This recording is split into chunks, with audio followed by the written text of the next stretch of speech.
In the Kugelpanzer tank museum in Russia lies a rather strange and largely mystical tank, that being the Kugelpanzer. It seems like some strange futuristic design from a fantasy movie or a bad alternative history show. Its small size is baffling, with its ball-like shape being even more mind-boggling. This is our only surviving example of the vehicle, simply labeled Exhibit Number 37, as if even the museum director doesn't know what they were doing either. Most of its information is shaky at best, with no clear origin, but today I tried my best to figure out this mystery machine, and with careful research and a bit of red string, I think I may be able to pursue this endeavor and give you all a clear report.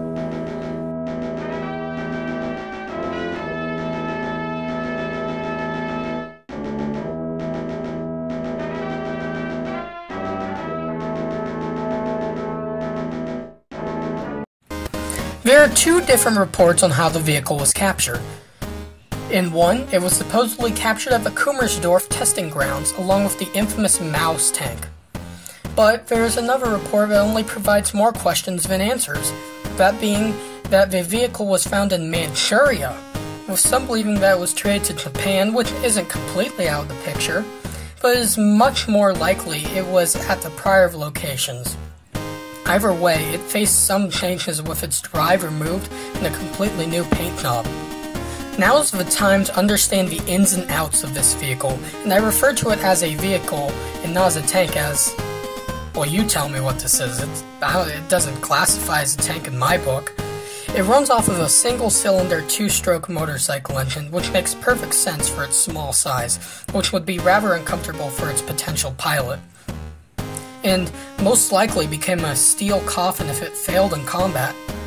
Most of the components of the vehicle rest under the seat, with potential for a machine gun post, though this is highly debatable.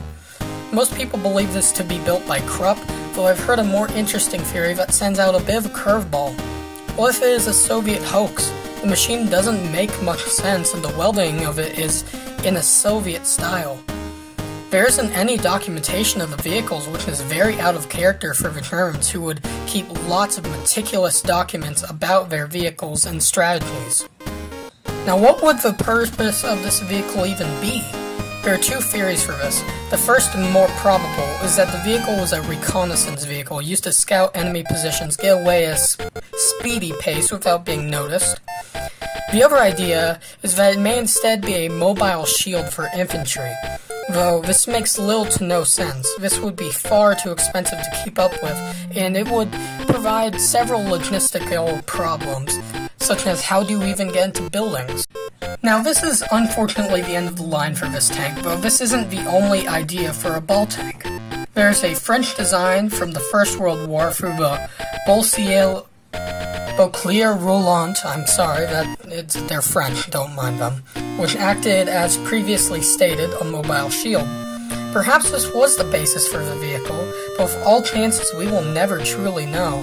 For now, this is all we unfortunately have, leaving us to these last few thoughts of its true purpose. Whether you believe it truly was a German tank or just a Soviet hoax, it's a strange mystery, but I'm glad you're here with me for it.